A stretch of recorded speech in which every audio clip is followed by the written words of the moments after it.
Hey everyone, I'm Todd Wayne along with Ronnie Heelan. Thank you for tuning in for another episode of Paranomaly Podcast. Coming up on this episode of Paranomaly, we're talking with Luna and Nolan from the show Finding Unknown. Luna's a psychic medium her whole life and a paranormal investigator for 5 years. And Nolan has been in the field for 1 year. And they travel across the country in a camper van to get content and also help people with hauntings. Their show can be found on YouTube and Atlas Paranormal TV. So grab yourself a drink and a snack. Turn the lights off on the way back. Find yourself a nice comfy spot. And enjoy this episode of Paranomaly. Stay with us, folks. Hey, thank you both for being on with us tonight. Luna, tell us a little bit about yourself.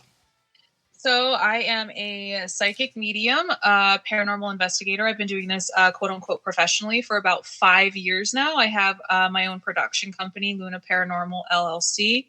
Have a TV show, podcast. I spend my life working with the living and the dead. That's what I do. Nice. Now, when did you get into paranormal? Like you said you had these abilities for a while. Mm-hmm. And when did you get it? Let's just put it this way. When did you figure out you had these abilities? I had them my whole life, but this is going to get kind of grim really fast, but it's true. I actually saw my dad's death before it happened, and I thought I was responsible for his death for the longest time because I had foreseen that happening, and I didn't realize that 10 years old that I had abilities. And throughout my whole life, growing up into my teenage years, into my 20s, weird things would always happen to me. Things I couldn't explain. I would know certain things and they would happen and they would freak me out because I'm just like, I don't want to think anything anymore. Like, I'm terrified of myself now. And my friend took me to a place called Casadega, Florida, which is a spiritualist camp. If you guys don't know what a spiritualist camp is, basically it's where a bunch of psychic mediums live in like this cul-de-sac of a community with special abilities. And we just decided to go there one weekend and take some classes. And we stayed in their spooky hotel and we went through a psychic mediumship, circle type of class. And they tested us on our psychic abilities and mediumship abilities. And, I didn't realize it, but I pretty much talked to everybody's dead relatives on the other side and had no idea that I did it. And, oh my God. Ever since then, I was just like, what? And my friend's like, dude, you can talk to the dead. And I'm like, this makes so much sense. This makes so much sense now. And she goes, well, what are you going to do with these abilities? And I'm like, I don't know. Who's going to want to listen to me? She's like, you won't know until you try. And that was when I was 26, 27 years old. So decided to start Luna Paranormal, and here I am. Awesome. So Nolan, give us a little rundown of yourself here. My story is a bit shorter than that. My first experiences with paranormal stuff, I can look back to being a kid. I grew up in an awesome house like that out in the country. And my house has been musician, so I love to travel. I've been daily driving a van for 10 years, like making short videos. And so when I met her, she told me what she did, and I was really impressed. And then she's like, I'm going to go to the cemetery. You want to come? Just come. And I was like, well, I'll film for you, and then I'll help. And then it just kind of spiraled since I've known her. So it's been a short stint so far. I work in mental health, though. That's my real job. So what got you motivated into the paranormal? Did you have an experience that made you? Yeah. So growing up, my family, my older sister, my parents, and I moved into a house when I was like, I think I was going into 4th grade, however old you are then. And from the very first day that we stayed there, like unexplainable stuff happened. And I would go and tell my dad, and he's like, yeah, it might be this, it might be that. And so I stayed there until I graduated high school and then moved out. And as I was moving out, my dad's like, it's going to be weird here without you. I'm like, yeah, you're going to be just with mom, and he's like, no, this place is messed up, and I was like, oh, it's messed up. It's the wind. It's this, you didn't do that. And it was like, he's like, I don't know what I was supposed to tell you, And so since then, we've had a lot of hanging out in the garage and talking. And my mom, my dad, and I all saw the same stuff. And we hadn't talked about it until I was 20, probably like 23. And we just had this talk about it. And I asked my dad, I was like, what'd you see? And he told me, and it was what I saw growing up. And so fast forward 20 years, I meet her. Excuse me, how many years? No, I'm not 43. Not that. I'm going to be 40 in October. Anyways, long time later, I meet her and she told me what she did. And I was like, oh, that's cool. And then, started looking at her stuff more. And then just was like, hey, I can help you film if you want. And then realized, if you put yourself out there, this stuff is pretty common, So Yeah. it's like we said to somebody else, or I had said to somebody else, this is just really fun. I love to travel. I like to film, and I love old buildings, and I like to try to find something to scare me. So it's like, what perfect way to do it than to do this. Yeah. So. But he's a natural at it. Like, he's really modest. And the thing is when he first started with me, his BS meter was off the roof. Like, he wanted to try the Estes-session and prove things wrong. Like, he is a really good paranormal investigator because he is so meticulous about certain things and looking into stuff. And to be honest, he was just a natural at it. I mean, I wouldn't have invited him to be a part of my journey if I didn't think, but he's so sweet to the spirits. He talks to them like I do. I feel like he has abilities himself. He's a natural. Like, he was like born to do it. And he's like just playing it off like his childhood. He would see full body apparitions in his house. That's like the craziest paranormal experience ever, but he's so calm about it. And I'm like, that's insane. That's insane. We had a moment, and it was on camera, and I'm glad I didn't say it, but somebody said, have you ever been touched before? While we were doing an investigation and filming, and I think she's holding the camera on me. And Josh says, have you ever been touched before? And I knew what he meant, but then the first thought that I had was, not since I was a little kid, but I'm like, that's not what you want to say. Yeah. You know what I mean? Right? It's true. It's like, I being 10 or 11 years old, and you just feel something behind you, and then just walking, and I would stop, and like something would like bump into me.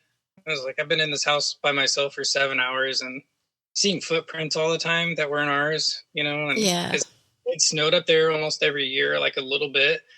And one of my friends said, when did your dad come home? Because we were probably doing something we weren't supposed to do. And I was like, he doesn't come home until like after dark.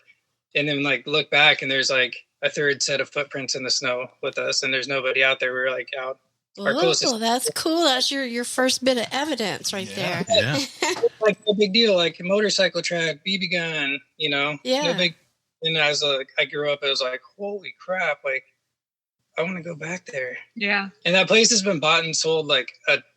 My parents stay there the longest since it's been built. I think it's like people will buy it, move in, and then move out in the same year. And that's pretty often. So Yeah. It takes special people to be able to live in a haunted house. That's for sure. Yeah. I prefer it, but Yeah. His childhood home is like an investigator's dream, like for Right? real. Right? if they're still there, Yeah. Might have to go investigate your old childhood home. I'm into Yes, it. for sure. Nolan, I'm just curious, Nolan, what state is that? You don't have to tell me anything else. I'm just curious of the state. Oregon. Oregon? Oregon. Okay. Yeah. Like That's a pretty beautiful state. rural. Yep. We are spoiled over here. It's so beautiful here. Yeah. Where are you guys from? Pennsylvania, Jennerstown, Pennsylvania. Oh, it's super haunted over there. It is. It can. Yeah. We have Crescent too. Crescent Sanatorium, not too far, and there is a lot of history here, and it is. I don't know why I'm breaking up here. There's a lot of history, and I grew up in this area, and then I moved back down to Florida, and then been there for 20 years. Come back here, and now for whatever reason, I'm starting to get more and more into the history around this area. Because I'm making them, because I've only been here for a year, and I like to learn the history and the ghost stuff of places that I go to. So, yeah. See, actually, I grew up in Johnstown, Pennsylvania. In Johnstown, we had 3 of the worst floods in history. And there is a lot of death and sadness and things like that. It's an old steel town, mills and what else do we got? Coal, a lot of coal, but there's a lot of tragedy as well that goes with it. It's very heavy in Johnstown. Every single time we go there, you can, like, as soon as you cross the line, you can feel the heaviness and the sadness and the anger. There's a lot of anger. So I'm pretty uncomfortable in Johnstown, honestly. Yeah. I like it better where we are. We're in Somerset County, and it's just better. You know them places you go, and I'm sure that you notice it all the time. You go to these places, and it's just like, boom, you get that heavy feeling all the time. Yeah, that's what it's like. And then when you get out of that area, it's like, ooh, this is better. Okay. So tell me, when you started into the paranormal, and as you got older, and how long have you been in the paranormal? I'm sorry. I've been investigating professionally for 5 years. For now. 5 years. Yeah. So as you started going through the paranormal field, and I'm sure you've researched it as well, of who all's on there. I mean, you come across a lot of fakes, things like that. And when I was doing it back in the day, I did a lot of residential and business places. But what got you into some of the places that you've been to? What are some of the places that you've been to? Oh, wow. I mean, I've been to the first investigation I ever did, which is crazy because I don't think a lot of people would say this, is the St. Ignatius Hospital in Colfax, Washington. Okay. And that one was pretty massive. I've been to Norwich State Hospital. We've been to the Clown Motel. We've been to McIntyre Villa. We've been to the Oklahoma Broken Bow Asylum. We've been to Seven Sisters Road, the Mizpah Hotel. I mean, we've just kind of really been all over. We've been to the what's the Airbnb over here, the Delaney House. So what we try to do is we try to go to places that are not very popularized and try to share different history. Like we just went to Seattle. We went to the hotel where one of the women had created the weed brownie, and it said that she haunts the halls. So that was interesting for us because we wanted to share that history. It's kind of funny, it's not super serious, but we wanted to see if it was there. I really just getting into these places, to be honest, you guys know that we spend money on it. Yeah. It's not famous. It's not like I have famous friends or anything like that. You really have to work into it. When I first wanted to get into the field, I legit got on Facebook and Googled as many paranormal investigators in the Northwest as I could. And I only found one group. And I reached out to them hoping and praying that they could give me some sort of advice, how to get into this.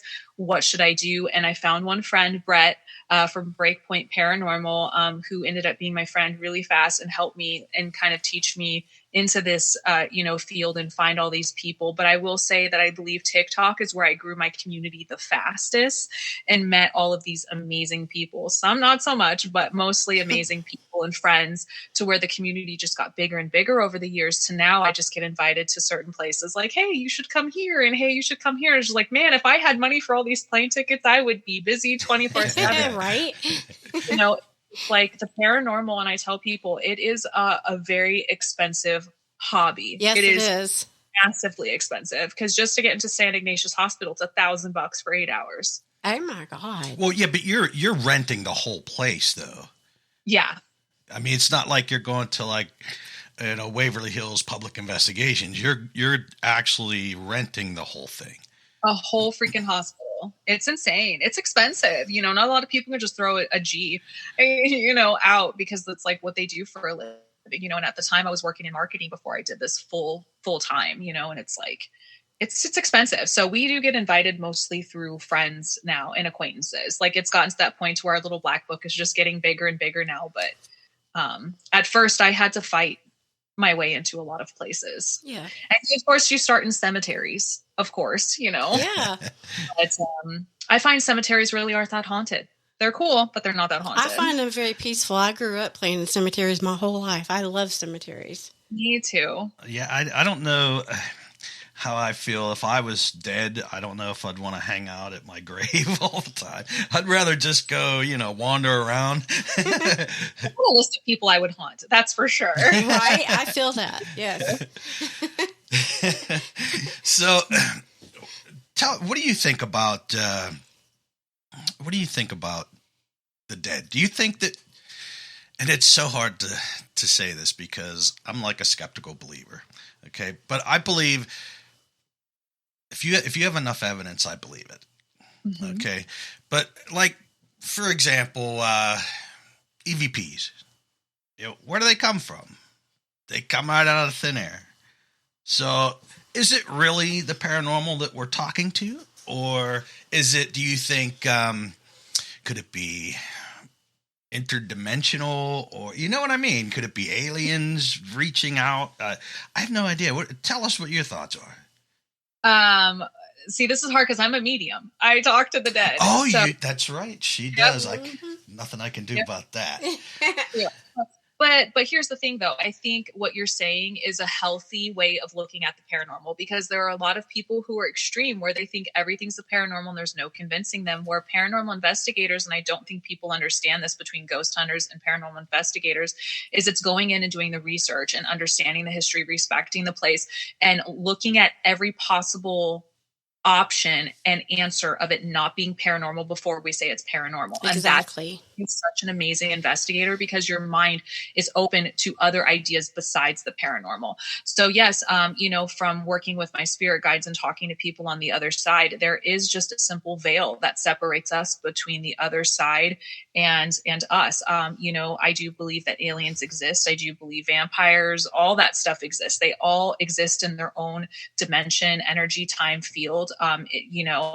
EVPs, it's an electronic voice phenomenon. You can only hear it through an electronic, where a disembodied voice you hear through your ear. I just feel that sometimes certain energies and spirits have enough energy to manifest one thing where the other can manifest a full disembodied voice. And I believe it all comes down to energy and how close they are to the veil. And if they still got 1 foot here and 1 foot there, I mean, I could talk about this for hours. It's all about energy with spirits for me. All about energy. Well, and it's kind of, and I hate to bring it up, but it's kind of like religion. Okay. There's a lot of people that say when you die, you're dead. That's it. And then you'll wait until there's some kind of uprising or whatever, and then when you're needed, you come back. But if it's in the Bible that you're dead, then why are their souls still walking, communicating? So, I get that all the time. So here's how I look at religion. Not all religions can be right, and not all of them can be wrong. Right. So we have to understand that maybe we're all right and maybe we're all wrong. Right. And we all maybe just go to that same place. But for me and my understanding, and this is just my own personal opinion from speaking to them on the other side, it doesn't mean that that's what the answer is. But some of them have unfinished business. If I passed away and I wanted to wait for him before I made my full transition, I would wait on this side of the veil for him before I decided to leave. I see that a lot with a lot of loved ones, mothers that pass away and want to wait for their children, fathers, so-and-so, whatever, vice versa, spouses, things like that. There are other people who do die so tragically, they don't even know that they died. Yep. That is very common as well. And a lot of people are like, what about spirit guides? What about guardian angels? Why wouldn't they? It's just because they think that they're alive. They haven't passed that threshold of I died. Yeah. And once you do, that's when your guides and things can come in and help you. But there's a lot of trauma.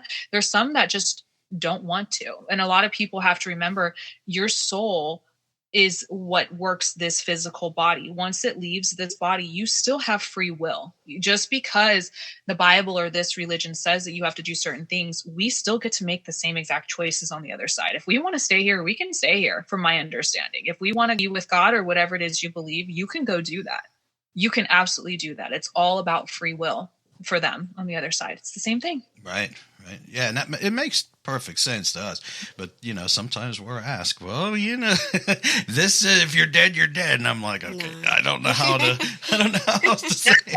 Okay. And that's okay for people to believe in it, that, Sure. some people even say too, well, if what I believe in, does that happen on the other side? Like, if I believe I just die, and then if I die, nothing happens, does that really happen to me? And I'm just like, I think that when we pass away, those things don't mean anything to us anymore. I think our spiritual journey continues in a different level. And then we continue to learn and mold and teach others on the other side. So then we can either be reincarnated or do other things or become a guy or whatever it is we believe in. So I believe that our spiritual journey will continue even after being in your physical body. Yep. Now with all that energy, because we are energy, what do you think about thought forms? Like someone makes up a story at a haunted location, and it keeps going and going and going, and eventually you're going to will it. That's manifestation. That's a term we call egregore in the paranormal field. I don't know, guys, if you guys have ever heard that term before. Yes. Like Thin Man, like you're talking about, things like that. So that is what we call manifesting. And if a lot of people are like, manifestation's BS, and I'm like, but is it really? Because let's say we go to a random mansion somewhere, and there's this little girl named Susie who likes to play with the red ball on the third floor. Guess what? How many paranormal investigators bring a red ball, keep saying Susie, keep saying exactly. Hundreds and thousands of people come and they say this one thing in this one room with the same energy and really truly believing in it. Because the one thing about manifestation is you're not looking through the window and seeing it. You're truly believing that it's real, that now you've manifested it into something that is real. And this energy does become its own thing, its own entity. So this is all, that's what we call just pure manifestation, and it's because we don't know that it's not true that it works so well, because that's what manifestation is. As long as you believe it to be really true and you're in that time and place, it does become a reality. Yep. Right. But it also puts a hamper on paranormal investigating, because now you really have to focus in on the true history of the place. Yeah. And then it also opens up the other question too. If you stop talking to Susie and believing her, does this entity then go away and we completely, quote unquote, kill off a spirit that maybe didn't want to be there? And like, what do we do with Susie? There's so much that goes into that but yeah, it's very dangerous. It's very dangerous, which goes with what you said. Do your research. Exactly. Yeah. Do your research, because we're now creating these energies that we don't need here. They don't need to be here. We're essentially trapping an energy in a place in time. And that's not good. It's not a responsible thing to do. No, it's not. Right. But literally, if we are creating little Susie or whoever else, how do you get rid of that? If you willed it into existence, wouldn't you have to will it out of existence too? Basically. You tell them that they're not real. It's not true. It's like, I don't know if you guys have seen, like, when people do the science of when they talk really horribly to a plant and where they talk really positive to one, where one plant just sprouts flowers and the other one just kind of wilts and goes away. Yep. It's almost like you've got to be the complete opposite. You've got to tell it that it's not real. You're not here. Nobody wants you here. It's like the negative aspects. So you have to go from one positive energy and birthing something to then take it away. It's actually it's like out of balance. Like, I wouldn't want to do it, to be honest. I would leave Susie where she is at that point. For me, that's what I don't know how Nolan feels about that, but that's like, it's just one of those things. It's like a mind puzzle. It's like just thinking about it. But what's your thoughts, Nolan? Let's hear what you're thinking. So I think I have like a story for everything. I'm one of those people, but that's okay. Part of the way I think about this is there's a time when I was out to lunch with a couple buddies on like an hour lunch break. So we were waiting in the parking lot for some other friends from work to show up. And it was kind of a dicey parking lot, like a Bi-Mart parking lot. And from way across the way, this guy comes walking straight for us. And he, the closer he got, also, we work in like technically corrections. So we can kind of spot people, And he walks right up to the group of us and he looks me in the face and he says, "Are you Chainsaw?" I was like, "No."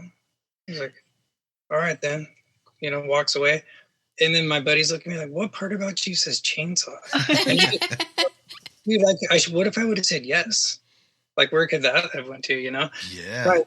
I beat up, might have, I don't know. But anyways, I think about that, like when I imagine if we're getting communication, I imagine that there's a person there, and it's like, how many times does not Susie sit there and say, she's not picking up. Hey, this is Susie. Watch me do this thing, or whatever. Maybe if it's like the type of spirit that wants to interact, and it's Chuck from a logging accident, but Susie's, like, hell yeah, I can touch the thing or, speak into this, I mean, people do the same thing. So maybe the spirit has adopted Susie's name just because it wants attention and wants to have fun. Yeah. Yeah, that makes sense. Because I mean, I've definitely heard a lot of I've heard of people at some of these big places, and they make up these characters, and sometimes they manifest stuff they don't want to be manifesting. And I'm not saying I'm not going to use the word evil, demonic, or whatever, but sometimes it's better to not manifest these things. There's a responsibility that goes behind being a paranormal investigator and messing with things that you don't understand. And if you're not responsible enough to understand that, you shouldn't be dabbling in things you don't understand. Exactly. Yes, I agree with that. There's been times too, Seattle, a lot in this place in Seattle that we investigated. It's one of our episodes. We spent a bit of time like probing for the person that we thought was there. And this is a good example of once we realized like, okay, they're not picking up or whatever. Then we opened up, hey, if anybody else, or whatever, that's when things really started picking up. And it was like, after a while, there's been times when we probe for something and then that thing happens. But then often we will be probing for a person's name or the so-and-so that used to live up there or whatever.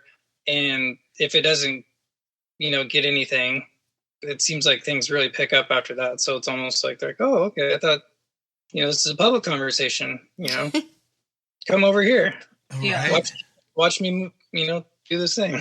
Yeah. I feel like if you keep asking for a certain spirit over and over again and they don't pick up, but you eventually keep pushing, you're going to get something, but it's not going to be something that you like. Yes. Because you're going to continue to keep pulling an energy from somewhere. And it's just like, it's the same thing with using a Ouija board or whatever it is. You keep pushing, you're going to get something, and it's probably going to pretend to be Jim, but it's not Jim. Mm-hmm. A lot of people don't understand that. Like, if you don't get responses, stop and move on. Like, don't keep pushing it. Right. That responsibility that goes with the term investigator. Right. And it is like when I used to do residential homes and I used to do business homes or business properties, you have to actually you have to be a contractor. You have to know about plumbing and flooring and air conditionings and heaters, and it's like this huge thing. I couldn't believe how much I had to learn because someone's demonic scratching on the wall is really a mouse, and it's go ahead. I'm sorry. Oh no, I just said pigeons. Yes, pigeons, bats. There's so many different things, but there's so many people out there that hear these things, and they are like, oh my God, we have something, our house is haunted, it's evil demonic. I don't know how the evil demonic thing got so blown out of proportion, but yeah, you're right, Nolan. It's the money for sure. Television shows. Stephen King. Yes. Yeah. Yes, but it's almost like everybody wants it now, like you can't do anything. You get possessed and have a demon come out your butt than try to learn about Grandma Susie and the things that she used to do. It's just more entertaining for people to watch other people suffer. It's unfortunate, but it's true. It's that's true. Was it Dana White that said if you had two guys playing basketball on one side of the street and two guys fighting the crap out of each other, people would more gravitate towards the two guys beating the crap out of each other. Right. It's just how it is. Yeah, and of course now with cell phones, they're going to record it while they're beating the snot out of each other. So, yes. The negative stuff, the negative things that just bring in like that wow factor. And it's unfortunate being an investigator because unfortunately we either conform or we fall in the shadows. Right. And you're absolutely right. I mean, you'll see it if there's a wreck. You'll see people, rubbernecking. They're trying to find out. They want to see blood, guts, and gore. You know what I mean? And me, I'm right behind them, and I'm like, hey, pay attention to the road here before you run somebody over. So, So what do you think about the Estes method? I'm going to let you answer that. I like it. I believe 100%. He's the king of the Estes method, and he hates it when I say that. No, somebody said that, make me all gosh in the back of the seat or back of the car, and yeah. He is so good at that, though, and I feel that there are certain people that are made for it, and certain people like myself that just aren't. The Estes method is all about getting yourself into a complete trance and meditative state, and you're really good at doing that. So. You're like, even people use those red goggles, have you seen those? I have, yes. That meditative state. And, so the Estes was created in Estes Park in the Stanley Hotel. And there's a way to do it. You're supposed to be sitting in a rocking chair and rocking back and forth to get into that rhythm of that meditative state. You're supposed to physically blindfold yourself and put on the headphones and really get into it. So if we're not rocking a rocking chair, we're technically not doing it right. But I love it. I believe in it. I think that because there's one person that cannot hear anything or see anything, and some of their perception is gone at that point, where the other person, if you're talking quiet enough, there should be no reason as to why there's any, spillage of, I think it is such a true way of investigating. I mean, there's no way, unless the other person isn't really listening to the radio, I just don't think there's really. It would be hard to fake that. It really would. Like I said, unless somebody didn't have the radio on. Or we've been in a pinch and had like the headphones that come with something, Yeah. Use those, and I've like tried cramming them in there, and they're like plastic, one size fits all. And it's like, if you're doing it like that, then there's a chance that you're probably going to hear the other person. Also, there's times when, is there anybody, they're so loud, scream, and you're just and like, it's like, hey, just take it down. Cool. I don't know if that person doing it can hear, but if her and I can hear each other, we're like, hey. We whisper. Whisper. Yeah, when I make it a point. Questions. Like I'll film with my mouth right here, and I just say something this loud, so at least people. And you can still hear cha cha cha cha, from the right. But it's one of those things. Like we weren't there. If anybody's cheating, we weren't there, so yeah, but we believe in it. We think it's a full-fledged way to do it, and if you do it correctly and done properly, yes, we love it. I think that's one of our favorite things to go to, especially hearing stuff that you'd never hear. I mean, okay, maybe on some radio station that didn't have censorship, but like we hear a lot of stuff where it's like that's not on the radio. Like nasty stuff. And then my name isn't super duper uncommon, but when I hear my name completely, because there's a lot of, I always try to imagine like what word rhymes with my name besides no one. And in my family, they said nobody, because otherwise I'd say like, what, no one. So, but besides that word, I'm like, because my first thing is what part of a sentence would they say no one? But it had a little to it, but like hearing your name or immediate responses. So cool though. And how it changes between people. And I don't think it's so much the listener. It's not so much not hearing it. It's just, we definitely get different responses. Sure. Look at the SV7 and get this. And then as soon as you plug it in, do this. And it's like, so different. Now it's really saying something like a bunch. So. Yeah. Right. What do you think of spirit apps? Some are garbage and some are really good. I will tell you, Ghost Tube Box, absolutely love. Necro, any part of the necrophonic family, I love. All of the other ones, we tried. What was it? Spirit Talker. It was so random everywhere we went. It said basement. I was like, there is no basement in this freaking motel. Like it's just. It'd say a million different women's names, but I will tell you that the other apps that we have used have just been so spot on with where we've been that it's like, I don't know, but here's the thing. Our cell phones work off of GPS and satellite and stuff like that. So it's like, if I'm sitting in the Lizzie Borden house, is that app going to know that I'm sitting in the Lizzie Borden house? So now it's going to start putting all the stuff in its word bank that has to do with the Lizzie Borden house. So that's why I think it's very you put your stuff on airplane mode. Yes. When you're using it. So, but I would say, yeah, I'm okay with what, I don't know how you feel about them, but sometimes there's somewhere we did my buddy's tattoo shop. It's in a historical building, and the basement used to be, it was like a barber shop upstairs, and then like you can go downstairs and there's some girls down there type place.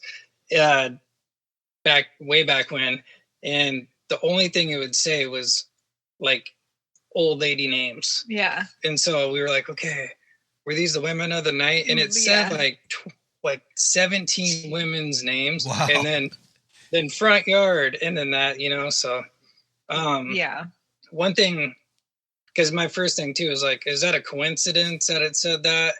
Like if I was making an app and I wanted it to work, how would I make it work? Like work.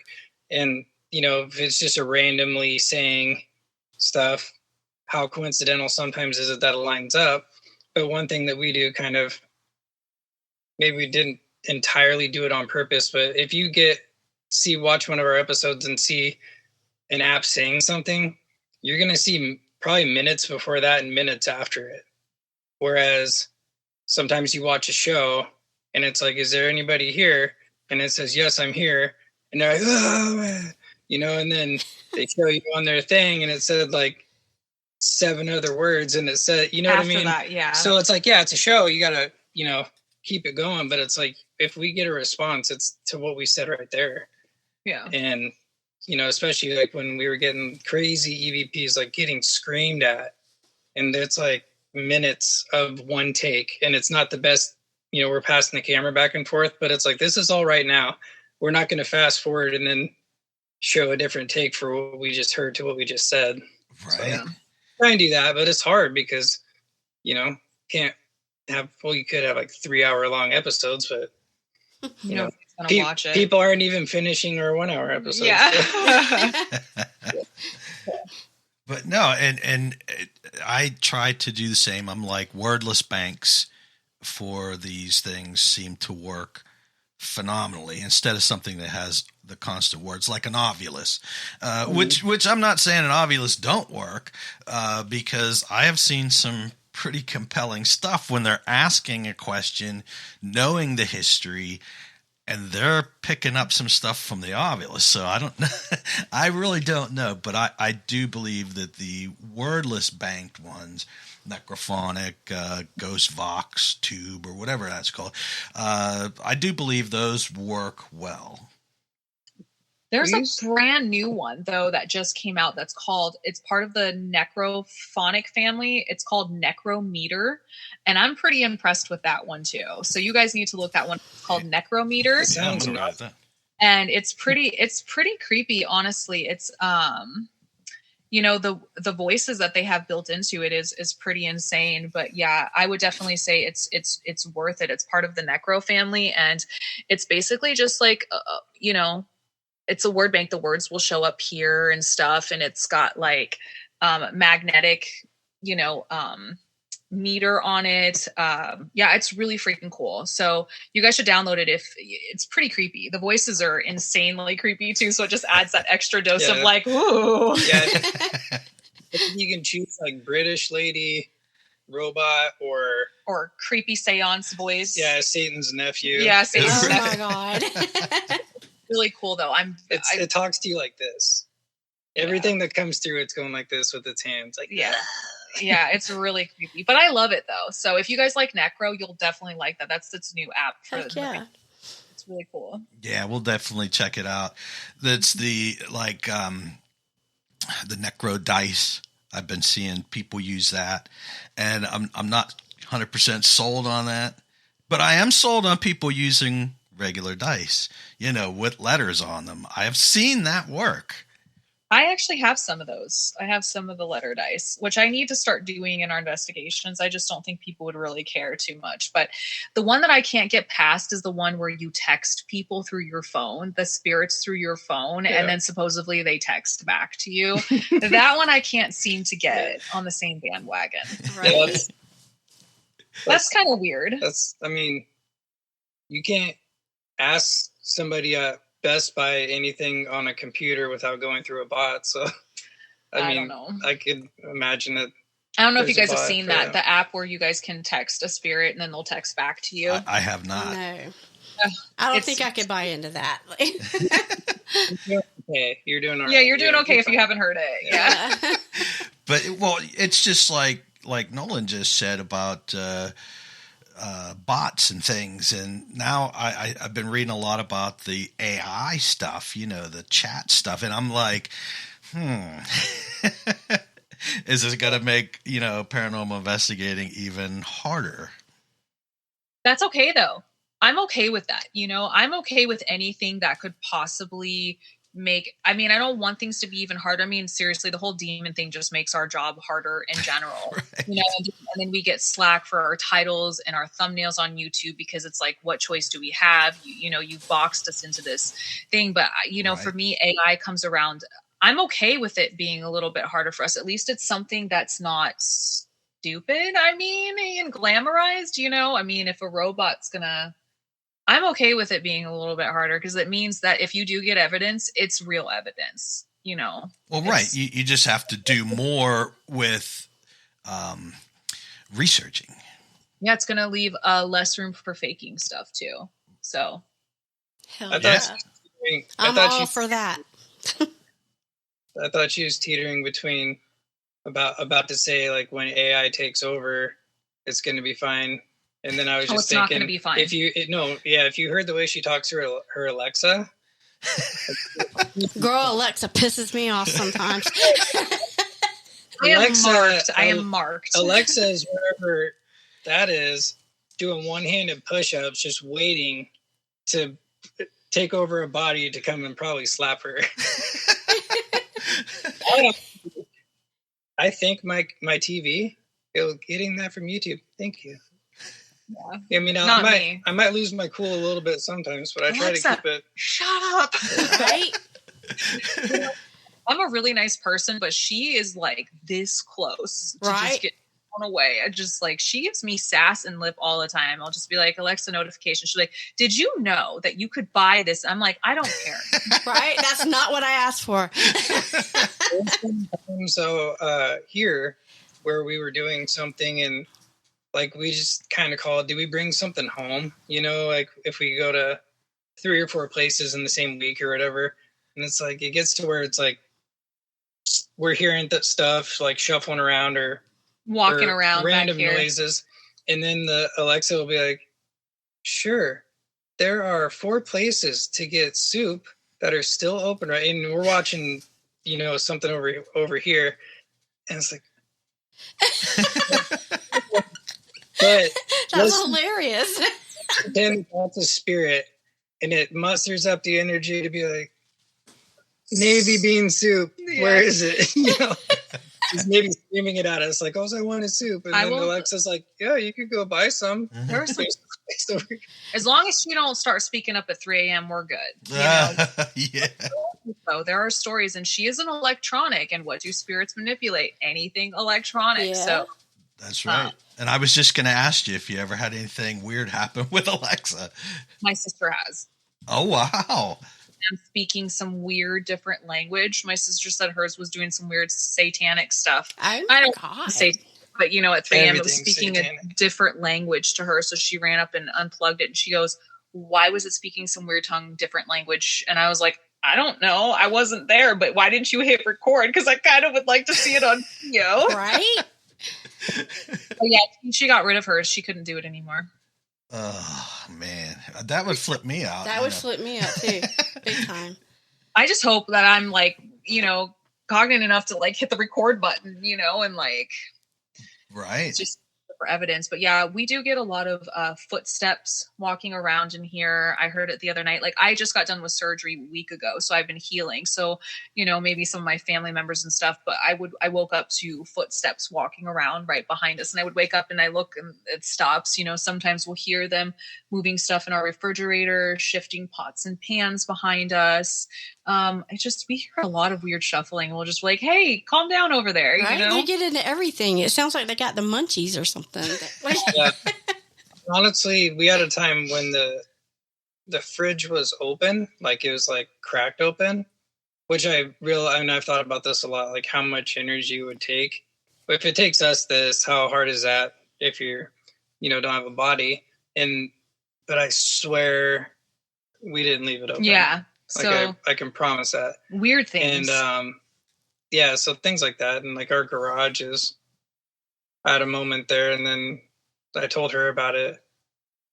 Something happened at our garage, and when I was there by myself, and I was like, I can't really explain that away, And I told her about it, and she's like, let's go investigate it. And sure we did. And like, not only did that go really well, but since I've been going back, spent a lot of time there. There's like a change, and maybe it's the way I feel about it. Is this just me because I'm feeling positive about it? But like the change in the things that we were noticing since we like kind of made contact, and we greet them when we get there. Yeah. But I'll be by myself. I was with somebody from work was helping me put a headliner in my van, and I didn't want it to bend. So I was like, hey, just let me borrow your 2 hands for a moment, just hold this.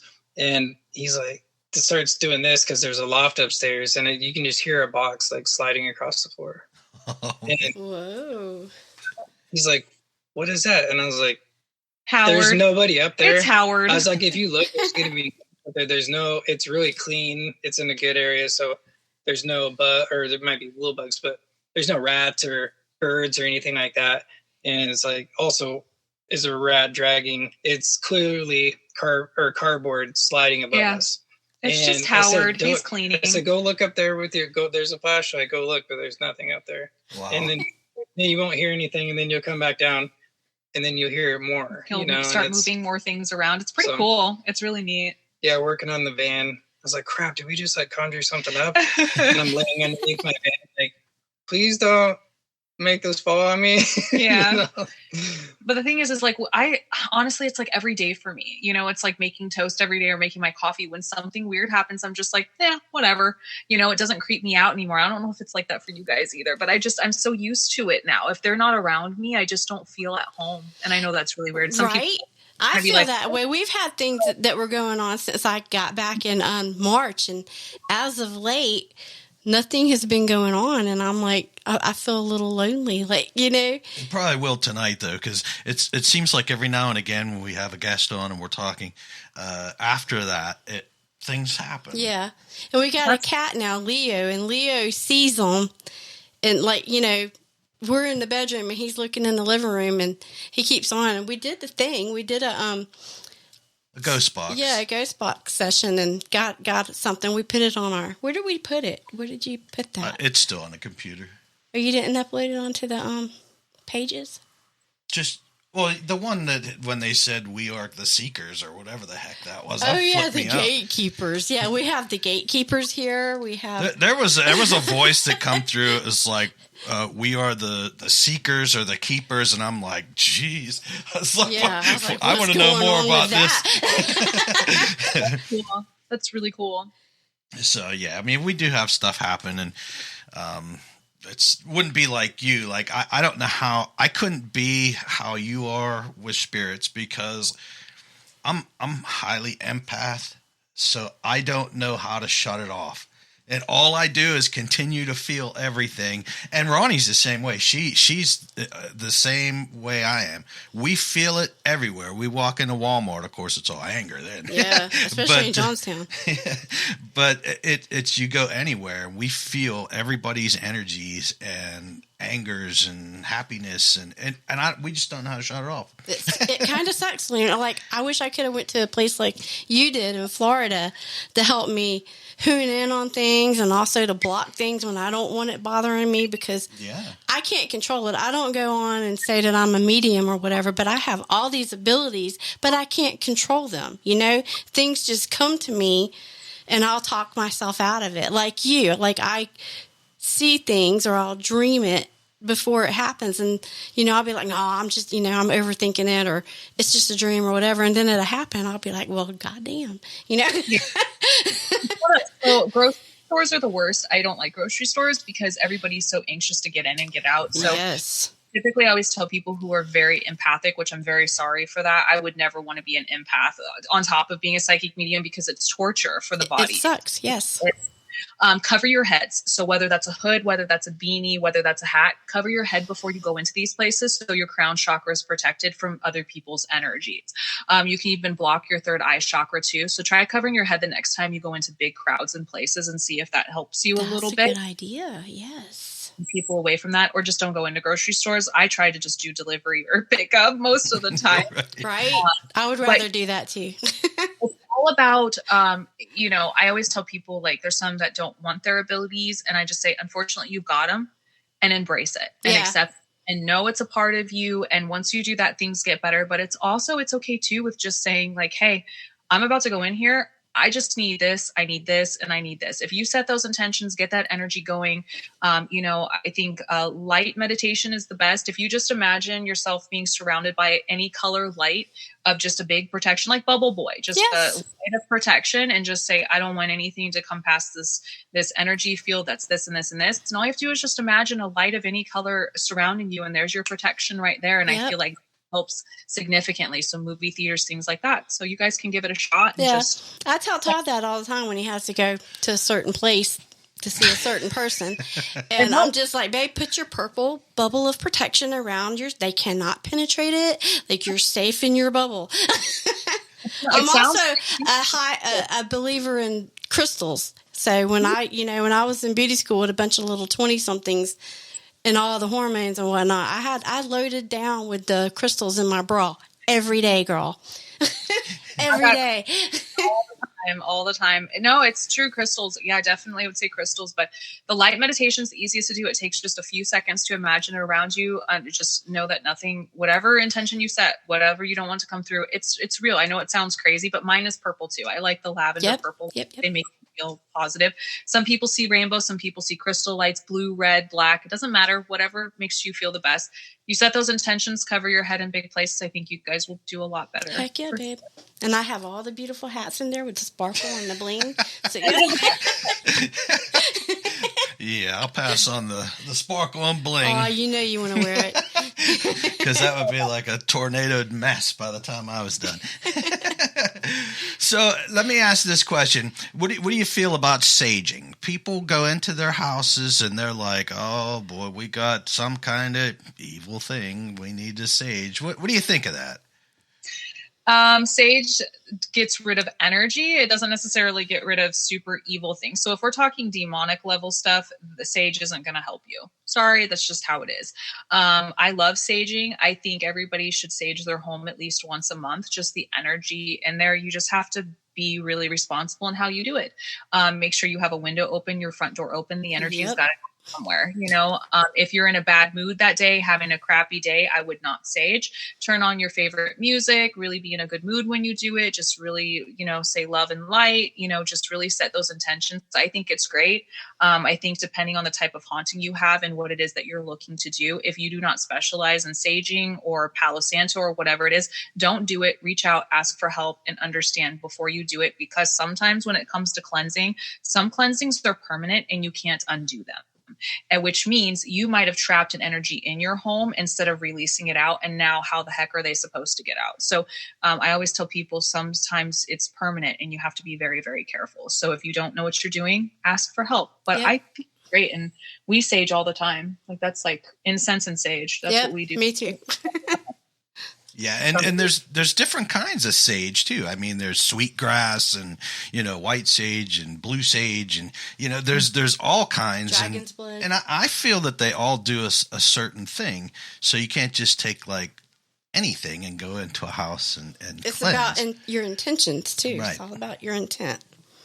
Yeah, that's what I was gonna say. I'm really connected with the native communities around here, and for a long time I've been smudging. I mean, just right here, I have like a altar, and everything you just said is there. Kapal, all that, and tons of lavender. And I think it's like the intention, because my first thought when I started talking to her about this type of stuff was, I always imagined myself doing something, and I was like, does that mean that every time I smudge, I'm just spraying spray, like just pepper spray into the air every time I smudge. And I think about it, and it's like we smudge ourselves, we'll smudge a sweat lodge. Yes. You know, and it's like, you just don't hang out in here, or you can come back in when we come back in, but we're clearing the space.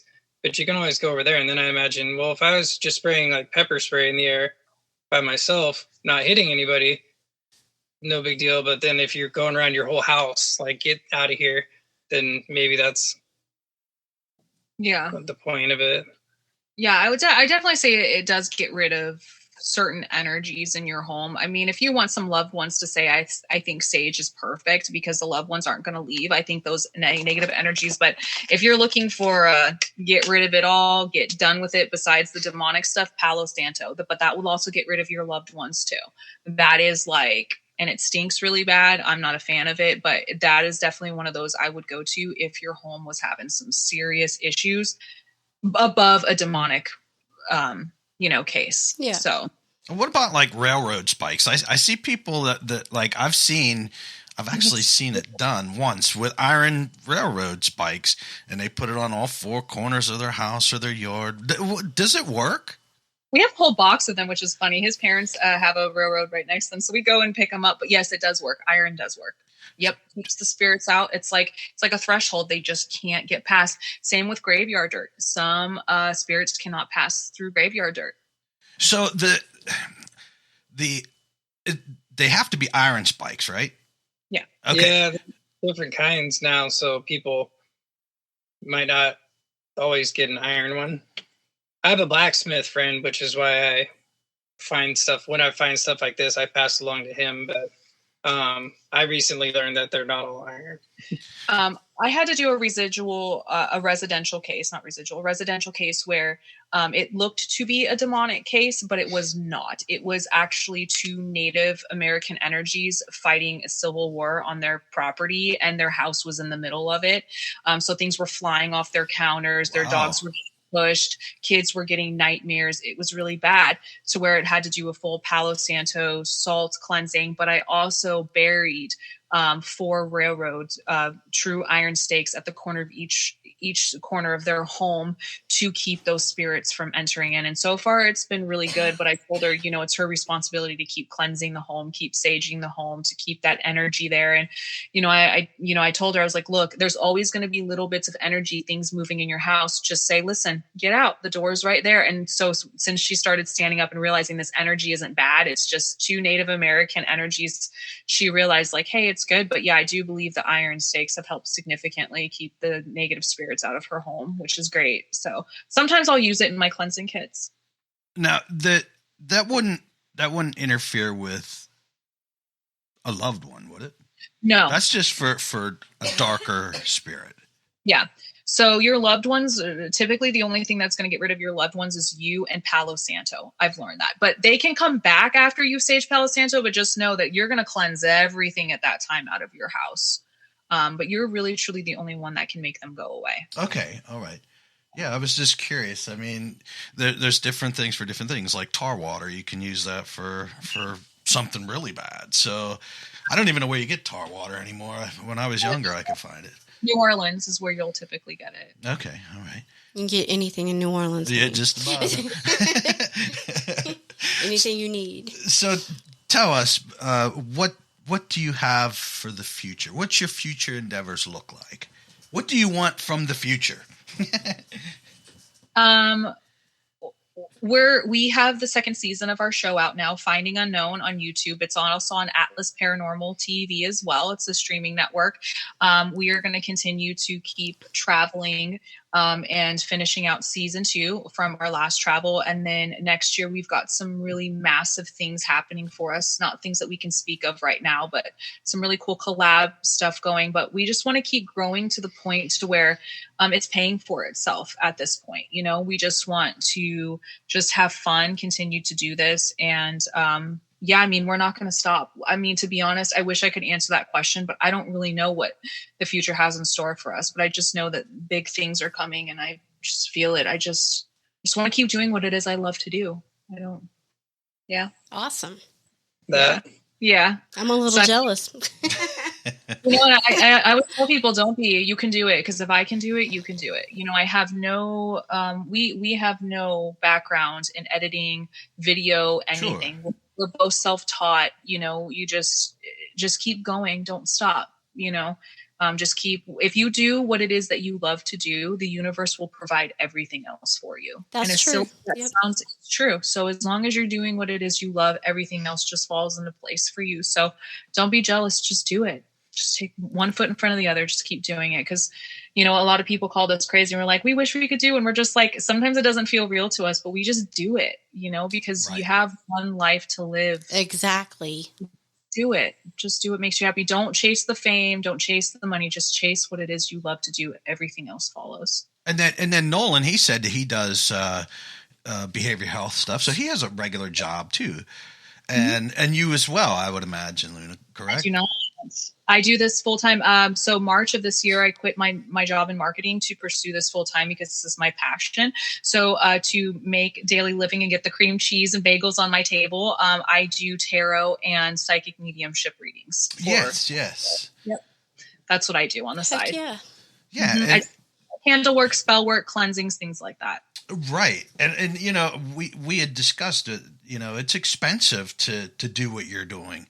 And I think people need to realize that you and Nolan are not superheroes. You guys are doing regular jobs too. You're doing this on the side to try to better yourself with the paranormal community and your career with it. So, but a lot of people, they don't realize, they think that, well, you guys are born with money and you're out there doing this thing and making, you know, rubbing elbows with the with all the big wigs. But yeah, they need to know that this is, if you want it bad enough, you'll work for it. Yeah, you'll get there. I mean, it's a tough industry to be in. It will eat you alive if you don't have thick skin. I'm sorry, but there's a lot of people that want to see you fail just as much as they want to see you succeed. And Yes. you can't be put in the drama. The drama's massive in this community, and you just have to just keep pushing forward. Be positive. Be kind to everybody. Don't use people. Obviously, collabing is one of the fun things to do in this industry, and we are so blessed to be able to collab with some of the most amazing people next year. You know, but I would always say, don't use people. Always be authentically yourself, always be different, always be weird, and just, you know, just be kind to people. This industry will present itself when it's ready for you. You know, there's tons of them, but you know, it's like meeting you guys. I met you guys through Michelle. You know, it's just, this community is amazing. As Yes, you meet it more, is. Yes. you meet others, and you know, just always be thankful, always be humble, and understand that you're probably not going to make millions doing this, but it's okay as long as you can as long as you can just make enough to survive and eat, and who cares, because it's what you love to do. And I will always say, do what it is you love to do. The rest just follows. That's right. And like you said, I mean, it's a hobby. Okay. It's not really a career thing, but you can do pretty good at it. And it's your passion. If you're passionate about it and you want to continue on with it, then absolutely. 100% go for it. And don't ever let anybody tell you otherwise. If you want to be famous and you want to get to that point, then you do it, and you show everybody that you will. And I think it's amazing. And as long as you go at it the right way, do it. Yeah. I think it goes for everyone in every field. Do what it is you love to do. Yeah. As long as you're not stomping over everybody to get it. Right. That's how I look at it. As long as you're a good person and you don't use people, you'll do really well in this community. Yes. Absolutely. Well, Nolan and Luna, I thank you so much for giving us your time to be on our show. And, you know, I'm excited to see where you guys go. And, yeah, I'm definitely looking forward to possibly having you on again. Yeah, that'd be great. You know, maybe a year from now, and you got all this new stuff going on. Oh, it would be awesome. Maybe we'll collab one day. Maybe I'll come over here to the East Coast and we'll do some things.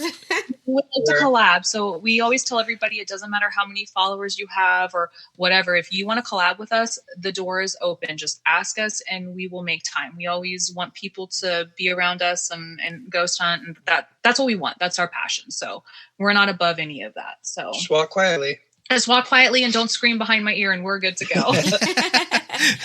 All right. Well, thank you both so much for being on, and we wish you the best in all your endeavors.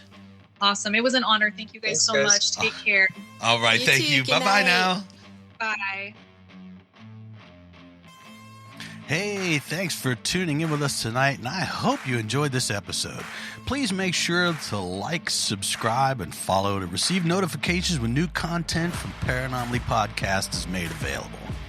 If you believe you have something paranormal happening in your home or business, or you believe you may have witnessed a UFO or UAP, please send us your story, your photos, videos, questions, suggestions, and your comments to paranormalypodcast@gmail.com. You can also visit us at www.paranormalypodcast.com for more content and information, including all our social links. Hey, thanks again for watching and listening, and I hope that you tune in for next week's episode of Paranomaly.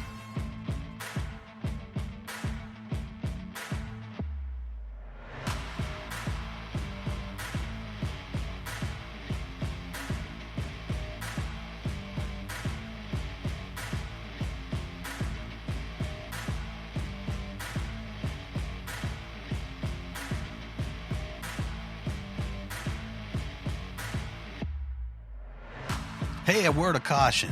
Paranomaly Podcast and its affiliates or hosts do not verify or check the validity of any person, team, or its members. Paranomaly Podcast highly advises that you proceed with caution when contacting any person or team before allowing them and having them into your home or business. A legit paranormal research and investigation team will never charge you a fee to investigate your home or business. They do, however, accept donations to help further the research and investigations if you so choose to do so. All right, thanks everybody.